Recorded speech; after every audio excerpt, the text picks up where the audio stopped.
Kayo pala. Tara, kape tayo.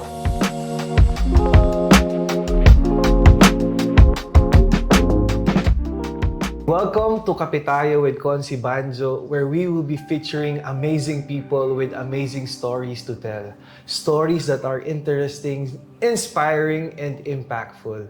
And for our pilot episode, I am excited for you to meet our very special guest, a man of genuine humility, a man of genuine kindness, and a man of true success. The school administrator of Betbin Montessori, Engineer Jesus Gonzalez, and we can call him Sir Jess. Sir Jess, hello po. Oh, it's a pleasure, Consi Banjo, to be a part of your program. And I'm so happy that your pilot, I hope will be a success. And I'm so flattered of all the compliments that you have given. Thank you very much. And I hope I could live up with that. Oh, Sir Thank you. Jess. Thank you for the invitation. Kami po dapat ang magpasalamat for accepting this invitation. Sir Jess, I wanted to ask about Betbin Montessori. Paano nagsimula ang Betbin Montessori? Well, it was a long story. Miss Joy and I, we never did plan to put up the school then. But then, the time we transferred to San Jose, Miss Joy, she told me, what shall I do here? Anong gagawin ko sa San Jose? Sabi ko, kahit ako, anong gagawin ko? Sabi ko, and then my father-in-law told me to have my first project here, a rice mill. It all started with the rice mill. Ngayon, Miss Joy doesn't want to be a part of the rice mill, so she did ask me na, ayoko mag-rice mill. Sabi niya, pwede ba ako mag-aral, mag-masteral? Sabi niya, ikaw, go ahead. So, we did go to Baguio then, sa UP.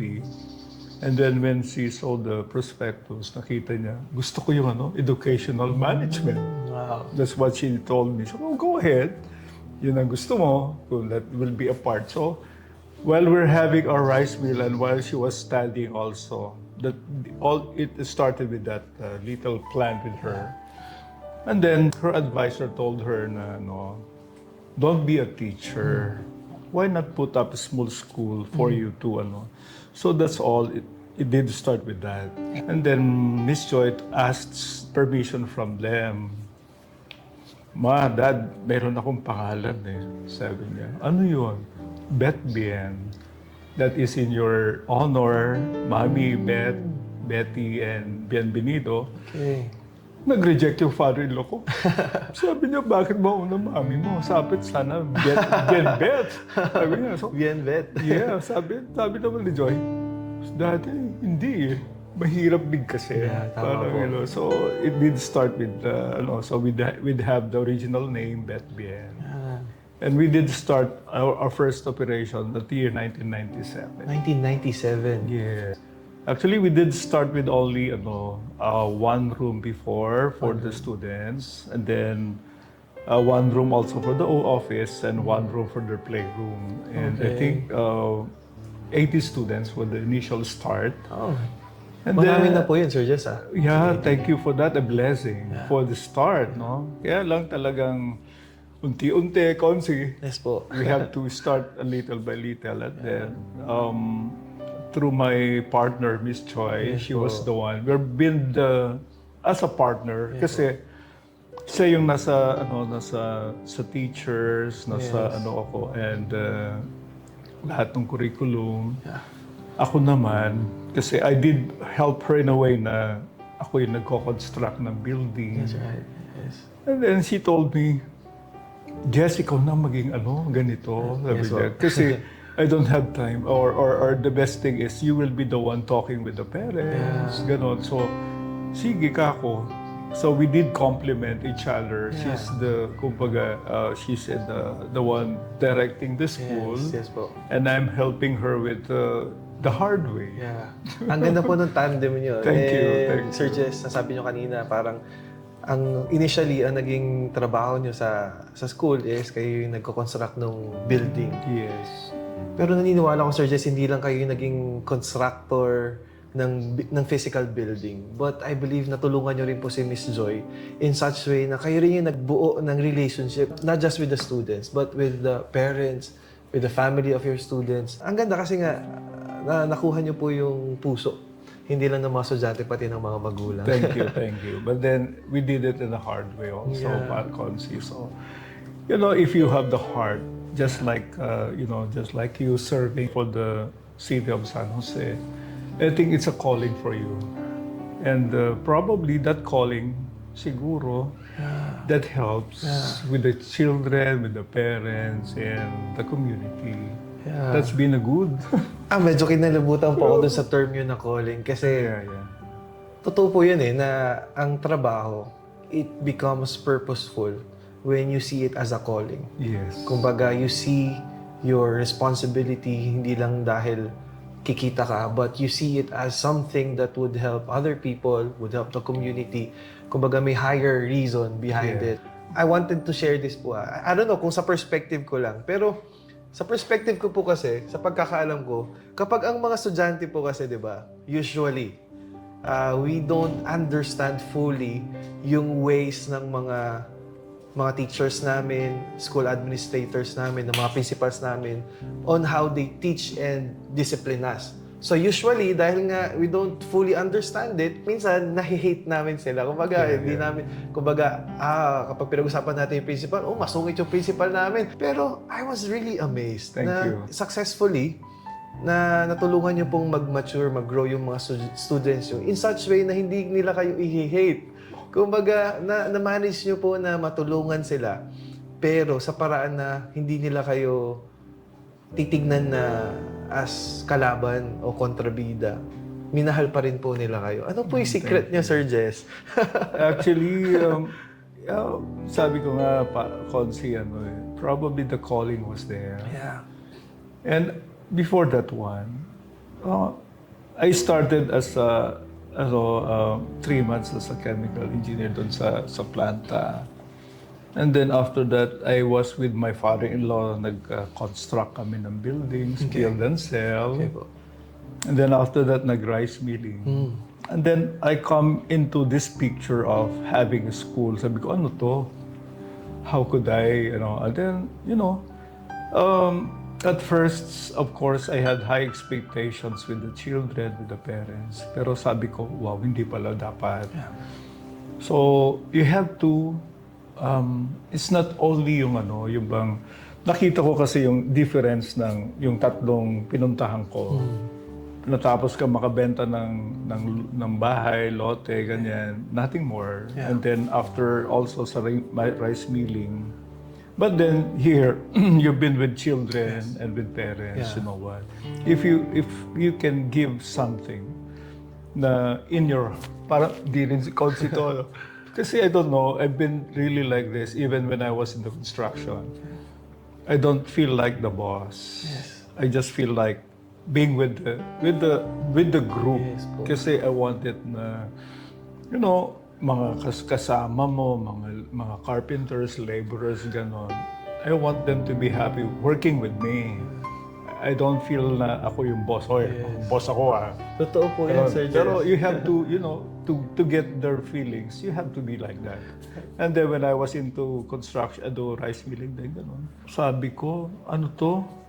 I have to change something or give something to the children, characters or what. Sana mapagaling ko sa attitude or So, probably the calling was there, trying to do what is in your heart. Parang gano'n na lang, Consi. I don't know. It just comes naturally. It comes naturally. Kasi hirap Pastor pagpilit. Consi pagpilit eh. Yes po, totoo po yan. I should agree dun sa sinabi ni Sir Jess. Alam niyo po, just to share, nung we were about to invite Sir Jess, bringing yung invitation letter, alam niyo po ba, pumunta kami sa school, alam niyo po ba kung ano yung ginagawa niya? Nagta-traffic siya. Nandun siya sa init, tanghaling tapat, nag-guide ng mga sasakyan, ng mga tricycle, na hindi naman dapat ginagawa ng school administrator. Pero dahil sa puso niya talaga sa paglilingkod. may tanong ako, Sir Jess, kasi who you are right now, sobrang inspiring, sobrang impactful. Sabi nila, As an adult, who and what we are now are greatly influenced by our experiences bilang bata, nung kid tayo. Yeah. Sa tingin niyo po, are there any good or bad stories you have or experiences you have when you were a child, when you were a student, that made you who you are right now? Yeah. Probably it's more on number one, of course, I would attribute that to my parents. Okay. Then we come from not so rich or what so, just in the middle class. Kasi bata pa ako nung Konsi kasi I tried to work also. Okay. Parang gusto ko na mag-work ako sa ano ko para may pera ako, pambili ng gamit ko. Sasabihin ko, ay akin to. Yes po. And then the good thing probably, I don't know, I just don't want to be a goody-goody. Ayoko kung sasabihin nila. I don't smoke, I don't drink. Okay. Apo. Even when I was a child, nagalit nga ako minsan sa father ko eh. Sabi niya, Jess, bakit di ko minum? Tatang, sabi ko, huwag mo naman ako turuan uminom kasi hindi ko kaya, sabi ko. But this is my love for now. Coffee. I'm sorry. Yeah, I really love coffee and this is one. And then to be honest and true, Yes po. I don't know, probably it's within you. Yes po. It's within you, how you were, and mostly it's my parents. It was my parents who molded me to be who am I today. Okay. Yun ang Konsi siguro. And without them, siguro, I will not be like this one. Sir Jess, if merong tatlong important lessons na as an adult na gusto mong i-share o matutunan din ng younger generation, ng next generation, can you identify those three po? Of course, for me, to be successful in life, number one, yun nga, i-attribute ko, tulad ko, no, I could never be here without giving thanks to my parents. So you have to love your parents. Yun ang palagi kong sinasabi nga sa mga bata. Pagdating nyo sa bahay, you say thank you to your mommy or your daddy, you hug them, give them a kiss, or before you go out, you say, Ma, thank you sa lunch, sa baon ko. So number one, you have to give thanks. Okay. Kasi sila yun na malapit eh. Okay, so that's one. That's one? Yes, and then of course, kailangan maging ano ka lang, do what is right. Do what is right. Yes, and doing what is right, whatever be, yun ang kuha mo sa mga bata eh. Kasi tulad na lang doon sa lessons nila. Yes po. Paano yung gagawa ng lesson nila kung yung mommy o yung daddy, what will happen? Yeah. Who will learn? Yeah. Who will benefit? That's right. So, doing right for me, yan, tulad ng paggawa ng mga assignments or what. So, let the child do their things para tulad din yun. Gawin mo, magsumikap ka. Kaya so, doing right is not only doing what is, for me is, you have to do it properly, ganyan. And then, if situation comes up with alam ko na minsan talagang, ang hirap naman ng les.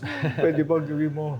So, well, why not ask parents support to help you out? That's number two. Yun ang So, doing right is And of course, ang pinaka na lang is, I hope I won't be alone.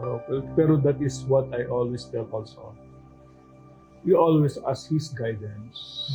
Guidance niya ang kailangan. Guidance for the Lord. Yes, Wisdom that from is the His Lord. guidance for Lord's guidance. Kasi, we are nobody without Him. Yes. So, yun lang yung akin siguro. So, your parents, you have to do it right, and then, of course, Him, Okay. who will help Ask you guidance, out. wisdom Yes, from the Lord. yes. And then, yun na, pag sinet mo yung goal mo kasi properly, with His guidance, I think it will come up. You know? Yes, Lord. Thank you for sharing those Yes, things. thank And you, thank you. Welcome. Yun yung So secret ng isang Sir Jess. Number one, love your parents. Number two, do what is right. And of course, number three, you have to ask for God's wisdom and guidance. Ayun, Sir Jess. Last question. Thank Sa tingin ninyo, kung kapag maaalala kayo ng mga dati nyong estudyante o mga tao na nakasalamuha, nakasama, Ano po sa tingin niyo yung gusto ninyong bagay na maaalala nila sa inyo?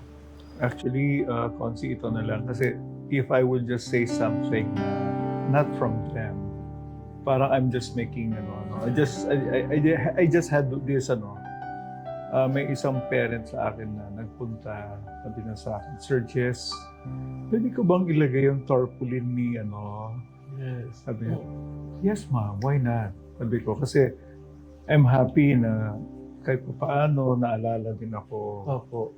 sabi ko. Pero bago ko ibigay sa iyo, ito yung sinabi nung estudyante mo, sabi niya.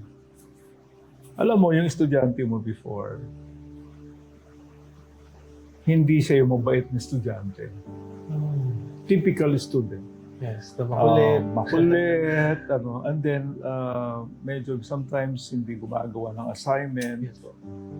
Minsan magulo sa classroom. Kumbaga pasaway. Typical na pasaway yun na yung bata.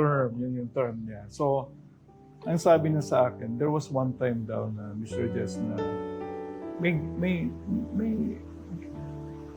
nagawa ka sa kanya na that changed him. Wow. Na he did remember those things. Sabi Wow. niya. Ano yun, ma'am? Hindi ko na maalala kasi I cannot remember what I told him before because, sabi niya sa akin, he was so grateful na talagang hindi mo siya, he is now a graduate of Mechanical Engineering, SMU, cum laude. So sabi ko, wow, sabi ko. So, ano yun ma'am? Nakalimutan ko na. Yung kasi nga sabi niya, pasaway si anak ko, Sir Jess, sabi niya, typical, but you never did give up. Yun ang word niya sa akin. So, ano yun? Sabi niya, sinabi mo daw sa kanya na pag hindi ka mag-aaral mabuti, gagawin mo siyang janitor ng school. So, tumatak daw sa isipan niya yun na ayoko maging janitor ni Mr. Jess. Tapos ang sabi ko daw pa, so sabihin ko sa mami at daddy mo, tumigil ka na mag-aral kasi ayaw mo naman atang bigyan ng kasiyahan ng mga mami at daddy mo. So, from then on, little by little, yung makulit, pasaway na bata, nag-high school, nag-taper off, and then nung nag-college, I think that was 4th year, nung nag-mature siya. And then nung nag-college siya, dire-diretso. And being a cum laude, graduated siya as a cum laude na mechanical engineering is so much for me. So nung binigay sa akin yung part, medyo naiyak din ako sa loob ko na kasi kumbaga, making something for the child to remember what I told him is something for me. Changing a life. So that's one thing. Just changing a life of a person. Ang akin lang kasi si Consi is like this. Palagi kong sinasabi sa mga parents din, while they are here in my palm, habang nandito sila sa palm sa akin, I will try my best, but then sometimes, of course, there are times na hindi ko naman lahat magawa. Yes po. But then it takes two to tango. Yeah. Na if ever you will be 75% of the success of your child will be you. Sa parents po talaga. Parents yan. So 25% lang kami. Sabi ko, so whatever be, don't give up on your child. Yeah. Yun lang sa Alam niyo akin. po, Sir Jess, parang it is one thing to teach a child how to write and how to read, but it is entirely different thing to teach a child to be a better person. So Yeah, parang it's yun po hard. yung nagagawa nyo sa mga Hopefully. estudyante nyo ngayon. Hindi nyo lang basta tinuturuan na magsulat, magbasa, kung paano mag-add, mag-subtract. You are teaching your students how to be better, how to do better in life, how to be better in life. And I believe with those people, I know na nanggaling po sa inyong mga palms, sa inyong mga kamay, I should say you're doing a great job. You did a great job and you're doing a great job. Yeah. And on behalf of those people, Sir Jess, Thank you. on behalf of those people, naging estudyante nyo man po o tulad ko na hindi, that you are impacting and inspiring sa inyo pong sariling pamamaraan. Let me say this to you. Maraming salamat po. Pleasure, Consi. Thank you. And being invited in your program will be, it's a big pleasure. And I hope, sana, maiksi lang ang buhay. Yes. Why not give the best for That's your right. children, for them? That's all what I know. That's right. Habang of course, I do commit mistakes. Yeah. Hindi naman ako. Opo. Sometimes, kailangan mo din magalit kung minsan pag lalo na sa mga... But then sabi ko nga, Consi, sa mga estudyante, magaling akong artista. Yeah. Kasi I have to show them sometimes. Totoo po yan. Hindi Firm pwedeng ka. mabait lang tayo. Yes. Diba? So for them to know, just to give them discipline. That's right. So sometimes you have to play. Yun, Kung ang mahirap. magulang nga po na mamalo ng pwede. So, kailangan ng teacher, ang educators know how to play with the children Yes, that's it. sa emotions nila. Ayun po, Sir Jess. Yeah, Kung meron been a po, pleasure. kung meron po kayong gustong sabihin sa mga naging estudyante niyo po dati sa Betben Montessori, ano po yung gusto niyo sabihin sa Well, kanila? hindi lang ako sa Betben Montessori, actually, to all those who are watching, I'm just as thankful for giving me this opportunity to be with you. So, thank you very much. Yes po. So, I hope you try to give your best. Yun lang sa akin. And yung nga yung tinanong mo, Consi, kanina na 3 things to do, I think that is just one way. Yeah. You One have of many ways. So, Yes, one of the many ways to be you. Yes. And then, yun lang. Thank you so much po, Sir Jess. My Maraming pleasure. salamat. My pleasure. Thank you so much.